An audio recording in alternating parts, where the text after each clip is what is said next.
Truth Teller 7100. You know, man, this thing is so cool to me. Sit back, man, and you can just enjoy yourself and express yourself on YouTube. Dang, I'm looking at myself on this YouTube. Dang, I got a big old head. Look ugly and I don't know what. I might have to answer this phone. This girl, I'm having fun, y'all. What's up? What's up out there? Truth Teller 7100. Yeah, I might have to answer the phone, boy. I want to hear my baby, my little boy. What's up with y'all? America? There's a lot of stuff going on there. Y'all know what? I was thinking about this deal happening over there in Egypt and all this protest and outbreak going on. Give y'all my opinion of it. And I love people, so don't jump to conclusions. I'm not anti-Muslim, anti-Christian. And I know Muslim brothers' mind is so beautiful and wonderful, especially up under Minister Farrakhan. But you know what? Y'all over there, man, that's hollering about anti-America and want to burn the flags and killing innocent people because of what one person did. You call yourself a Muslim, man? You ain't no Muslim. You fake and you flawed. You turn up your own country and kill innocent people over something, a movie what somebody else made. So you know what that tells me? If you had your way, you would come over here and kill all us as Americans. And when we got Americans, man, that care about you. How could y'all be so ignorant to take one person? You think Allah lacks that? Do you think He appreciate that?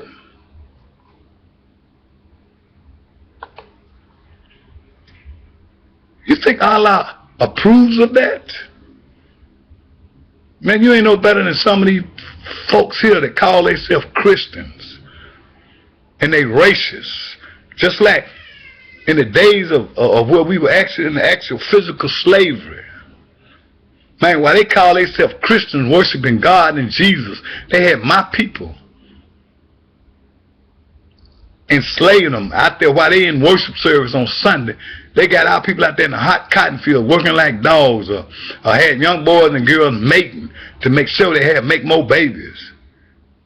So many people there ain't no Christians and you ain't Muslims because Allah leads you better than that.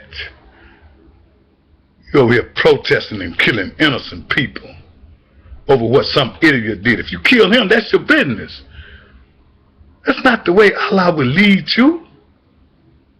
So it seems like to me you just doing something and just for the heck in the game of it. And holler about, we don't like America no more. Heck, if it wasn't for America, look at the shape a lot of you would be in. I don't approve what America has done for you. No, I don't. Because they should have took care of their own country first. So I just want to say, man, though I might love you, but you acting stupid. Real stupid. Makes me angry. If I didn't love you, I wouldn't be angry because I know a lot of you mean well, but you're being misled, you're being misguided, you're not thinking. How you gonna blow up the American embassy and the man didn't do nothing to you, but over there probably trying to help? I guess, I don't know. But you hollering anti-America. What has America done to you? I be honest, I could see it if it was in Iraq. I can understand it. America attacked them for nothing. For nothing. And they're going to pay for it. Well, all us Americans didn't, because we didn't agree to it. We knew what it was about. A big game. Money. That's all. I sure wish y'all could see this video so you could stop acting stupid. You're tearing up your own country, man. You think that people care about that? You got to think about it. If you got two enemies, you tear up their country. But all Americans are not your enemies. True Americans want to be friends with everybody that allow us to. And if you don't want us to, then we got somebody to back us up. And that is Allah. but God you might choose to call him. Come on, babies. Y'all stop acting stupid, man, because that's what you're doing. You stop and think about it. What if the situation was vice versa? And you have a relative, your father, your mother is working for the embassy, and something like that happened, and they killed your mother, your father, or your brother, or your sister, and knowing that your brother and your sister was innocent and loved you, loved people, how would you feel? All because of what somebody else made a movie and they killed your mother, your father. Think about it. If the shoe was on the other foot. If you was in that predicament, how would you feel? Do you feel like you right, man, for taking an innocent person's life for something they was not responsible for? You riding all over the Middle East over one little something that was stupid. So what he talk about? If you're a true Muslim, you don't have to worry about it. Let them say what they want to say. Allah got this.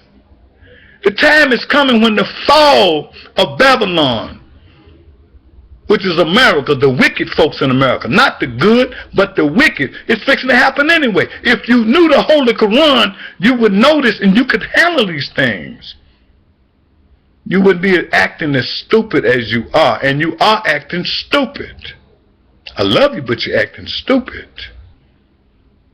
Man, if you knew the Holy Quran, if you knew the Bible, you would know what's fixing to take place. We probably have to do this in 2 videos until my post self get a chance to extend this time. Listen, my Muslim brothers and sisters, to Isaiah, the 13th chapter. Listen, my Christian brothers and sisters, all people in the world, listen to this chapter, Isaiah, the 13th chapter. We're not going to keep going deep into this, but we know Babylon is America, and the fall is coming for the wrath that you did to my people for 400 years. Listen to what's right round the corner.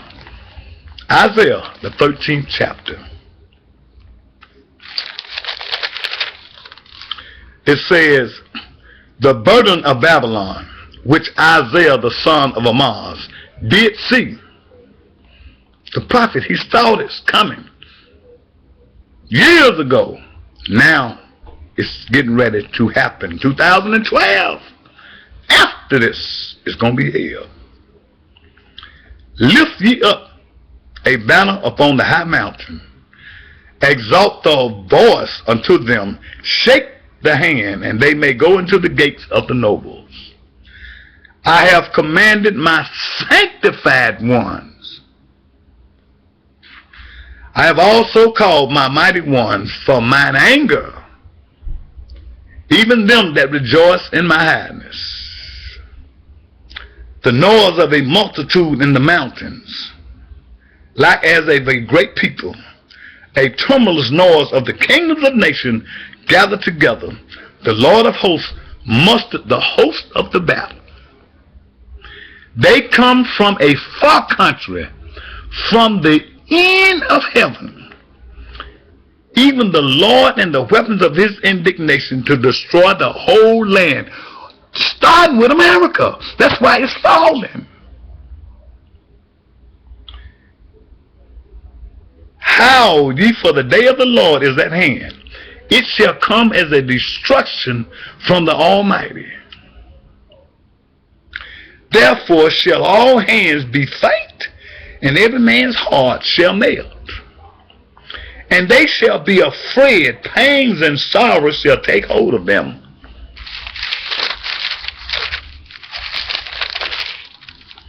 They shall be in pain as a woman that travaileth. They shall be amazed one at another, their faces shall be as flames.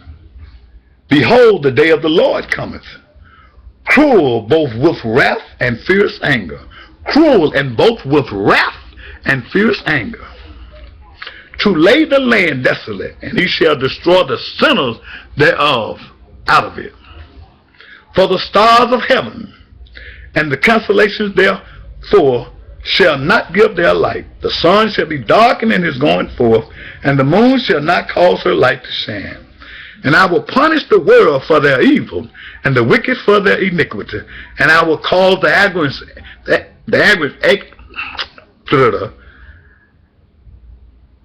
of the proud to cease, arrogances, and will lay low the haughtiness of the terrible. I will make a man more precious than fine gold, even a man than the golden wedge of a far. Therefore I will shake the heavens, and the earth shall remove out of her place in the wrath of the Lord of hosts, and in the day of his fierce anger. And it shall be as the chase roe, as a sheep that no man taketh up. They shall every man turn to his own people, and flee unto one to his own land. Everyone that is found shall be thrust through, and everyone that is joined unto them shall fall by the sword. Their children also shall be dashed to pieces before their eyes. Their house will be spoiled, and their wives ravished. Behold, I will stir up the Medes against them, which shall not regard silver, and as for gold, they shall not delight in it. Their bows also shall dash the young men to pieces, and they shall have no pity on the fruit of the womb. Their eyes shall not spare children. And Babylon, the glory of kingdoms, the beauty of the Shaddai's excellence, shall be as when God overthrew Sodom and Gomorrah. It shall never be inhabited, neither shall it be dwelled in it from generation to generation. Neither shall the Arabians pitch tents there, neither shall the shepherds make their fold there. But wild beasts of the desert shall lie there, and the houses shall be full of doleful creatures, and owls shall dwell there, and softly shall dance there. And the wild beasts of this inland shall cry in their desolate houses, and the dragons in their pleasant places. And her time is near to come, and her days shall not be prolonged. Her time is near to come, and her days shall not be prolonged. Now, this is what God is saying is going to happen to the Babylonians, primarily you evil white folks, for what you're still doing today. Amen. Now in the book of Revelation, the 13th chapter, it speaks of those you calling you the beast, and those with the mark of the beast on them is going to die with you. So that means it's not just white folks that's a part of this thing. And again, I emphasize evil white folks, because you got some good white people I will die for. Yes, sir. But this simply saying that, oh yes, they are idiots with black skin, but wicked hard, gonna go down with you. And people of all different nations. But it was you European, you wicked white folks that brought us here, though you was helped by my people to capture us. But it's mainly America that God is focused on, where the blood and murder was done right here. Oh, England laid back in the country and reaped, and laid back in the cut and reaped these good things. But now, watch what he's going to say in the book of Isaiah, the 14th chapter, about us, black people, children of Israel. For the Lord will have mercy upon Jacob, and will yet choose Israel, and set them in their own land. And the strangers shall be joined with them, and they shall cleave to the house of Jacob. And the people shall take them, and bring them to their places. And the house of Israel shall possess them in the land of the Lord for servants and handmaids. And they shall take them captive, whose captives they were, and they shall rule over their oppressors. That's self-explanatory. You all are going to be our slaves. Let's cut this and pick up on part 4, maybe part 3, whichever. It don't make no difference. We're going to continue this. Forgot what part it was. I love y'all. I'm having a good time. This is a ball, man. Thank you, YouTube. Love y'all.